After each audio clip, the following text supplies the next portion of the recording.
యువరాజ్ గారు కొంచెం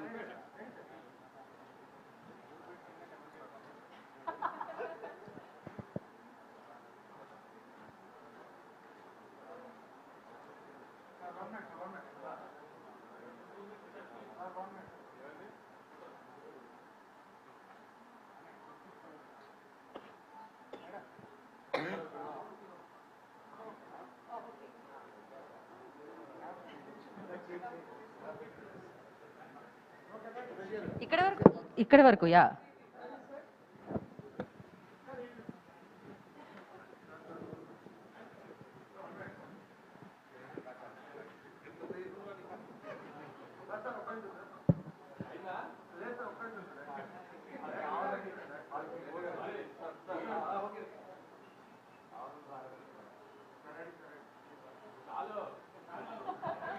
ఒక్క నిమిషం ఛానల్స్ కోసం. హీరోయిన్ గారు, హీరో గారు, ప్రొడ్యూసర్ గారు, డైరెక్టర్ గారు.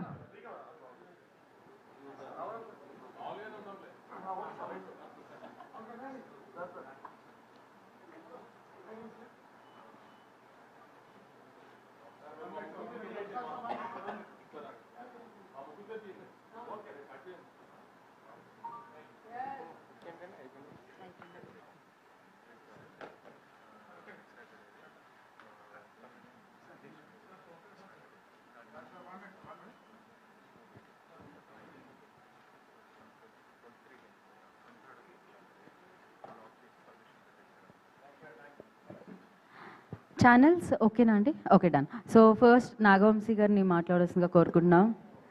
సార్, సక్సెస్ ఇంత బ్లాక్ బస్టర్ సౌండ్ ఇప్పుడే మాట్లాడాలి ఇవాళ మీరు.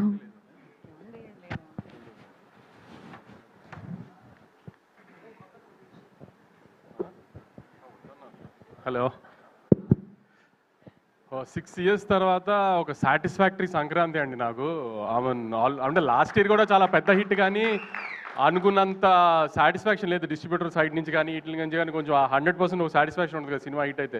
లాస్ట్ ఇయర్ చాలా మంచి సినిమా తీసాము, చాలా టెక్నికల్గా స్ట్రాంగ్ సినిమా తీసాం, కానీ అంత సాటిస్ఫాక్షన్ లేదు. ఈసారి మాత్రం ఆఫ్టర్ 2020 అలవైకుంఠం బృందావన్ అంత సాటిస్ఫాక్టరీ సంక్రాంతి నాకు. దానికి ఇలాంటి సంక్రాంతి మళ్ళీ ఇచ్చినందుకు ఆడియన్స్కి ఐఎమ్ రియలీ గ్రేట్ఫుల్ అండి. ఆడియన్స్తో పాటు ఈసారి ఏంటో ప్రతిసారి నన్ను బాగా ప్రేమగా చూస్తుంది. నా మీడియా కూడా ఈ సినిమా నాకు ఆడాలి అని చాలా గట్టిగా కోరుకున్నారు అందరూ. దానికి మీడియా కూడా చాలా థ్యాంక్స్ అండి. మీడియా అంతా ఒక్కొక్క స్టేజ్లో లాస్ట్ 6 monthsలో 2 సినిమాలు సరిగ్గా పర్ఫామ్ చేయనప్పుడు తర్వాత నుంచి ఇప్పుడు ప్రొడ్యూసర్ సర్కిల్లో కూడా ఇప్పుడు మా ఫ్రెండ్స్ కిల్లార్ సతీష్ గారు కానీ, సుప్రియ గారు కానీ, స్వప్నక్క కానీ, వెంకట్ బోయినపల్లి గారు, ఇలా మేము రెగ్యులర్గా తిరిగే వాళ్ళంతా, బాపీబాయ్ అందరూ కూడా ఖచ్చితంగా నాకు ఈ సినిమా ఆడాలని అదే ఫీల్డ్లో కాంపిటేటివ్ ఫీల్డ్లో ఉన్నా కూడా చాలా గట్టిగా అనుకున్నారు అందరు ఈ సినిమా ఆడాలి ఖచ్చితంగా మాకని. సో వీళ్ళందరూ బ్లెస్సింగ్స్తోనే యాక్చువల్లీ ఇంత హెవీ కాంపిటీషన్లో వచ్చినా విత్ స్టాండ్ అయ్యాం గట్టిగా.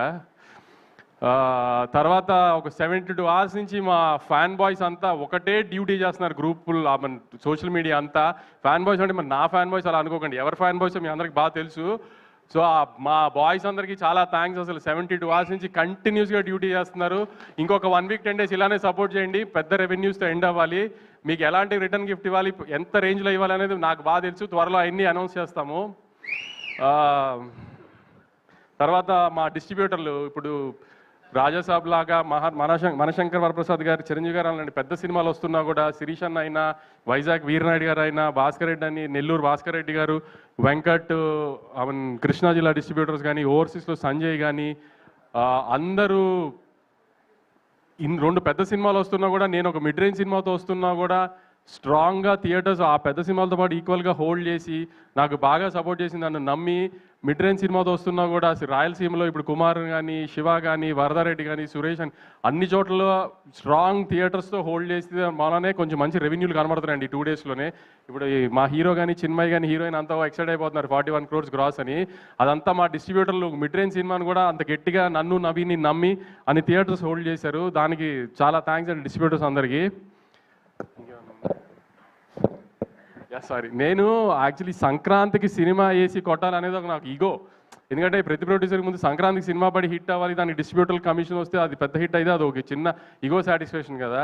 సో అది 2-3 మధ్యలో 2 సార్లు మిస్ఫైర్ అయినా ఈసారి దాన్ని 100% లేకపోతే 1000% సాటిస్ఫై చేసిన దానికి నాకు పూర్తిగా సపోర్ట్ చేసిన నవీన్కి, ఐఎమ్ వెరీ థ్యాంక్ఫుల్ యాక్చువల్లీ. ఎందుకంటే ఎప్పుడు సినిమా వచ్చి పోవటము హిట్ అవడం అని ఒక, కానీ సంక్రాంతి టైంలో వచ్చిన సినిమా ఇప్పుడు ఆడటం అనేది కొంచెం ఈగో ఫ్యాక్టర్ అయిపోతుంది ఎవరికైనా, ప్రొడ్యూసర్కైనా, డైరెక్టర్కైనా, హీరోకైనా, అందరికి. ఎందుకంటే సంవత్సరం అంతా అది గుర్తుండదు సంక్రాంతికి వచ్చిన సినిమా అన్నట్టు లెక్కలో. సో అందుకని ఆ టైంలో హిట్ కొట్టడం అనేది చాలా ఇంపార్టెంట్ అందరికీ. సో నా ఈ 2026 జర్నీ సక్సెస్గా స్టార్ట్ అవడానికి దానికి నాకు చాలా హెల్ప్ చేసిన నవీన్కి ఐఎమ్ రియలీ థ్యాంక్ఫుల్.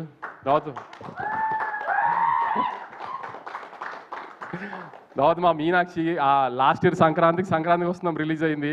దాని తర్వాత నుంచి ఈ సినిమాలో పెట్టినప్పటి నుంచి నవీన్ తన మూడు ప్రకారం ఆన్ అండ్ ఆఫ్లో షూటింగ్ చేస్తాడు. నువ్వు ఏ సినిమా ఒప్పుకోవద్దు, ఎందుకంటే సడన్గా డేట్లు అడిగితే మళ్ళీ ఇబ్బంది అవుతుంది అని ఆపి తని పాపం ఏం సినిమా చేయనివ్వకుండా ఖచ్చితంగా సంక్రాంతికి హిట్ ఇస్తాం, నువ్వు టెన్షన్ పడకు, నువ్వు ఏం సినిమా రిలీజ్ లేదని టెన్షన్ పడకని. నువ్వు నాకు 1 year అంతా రిలీజ్ లేదు, ఇది రిలీజ్ తినేసేది బుర్ర నన్ను వెంకిని. కానీ అలానే ముందు ఈ సినిమాని అదే 12th 13 చెప్పాను, అమ్మ తల్లి నీకోసమైన సినిమా లేకపోతే మా బుర్ర తినేస్తావు, సంవత్సరం అంతా రిలీజ్ లేదు ఇది అది అని. No you happy no.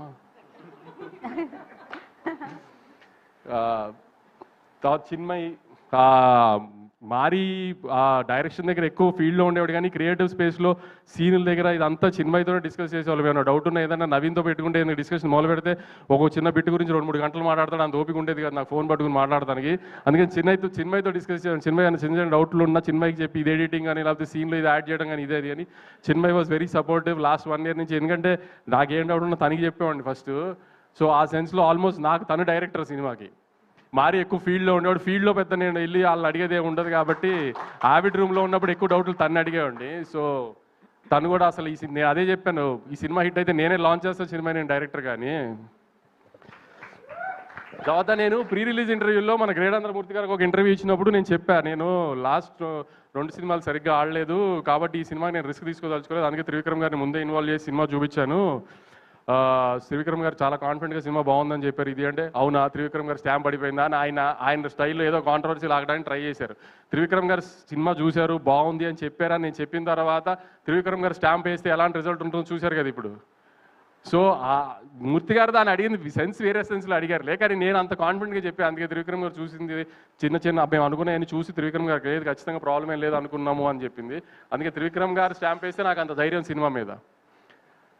ఇదంతా జరిగిన తర్వాత కూడా యాక్చువల్లీ నేను ఫేస్ మాట్లాడేస్తాను కాన్ఫిడెంట్గా, ఇది ధైర్యంగా ఏదైనా ఓపెన్ ఎన్ని ఉన్నా కూడా 12th 13th మాత్రం చాలా భయపడ్డాను నేను. ఎందుకంటే ఎప్పుడు 2 back to back ఫెయిల్యూర్స్ చూడలేదు వచ్చిన 10 yearsలో. సో 12th 13th మాత్రం నిజంగా నాకైతే అసలు మనిషిలా లేను, అసలు అంత స్ట్రెస్లో ఉన్నా.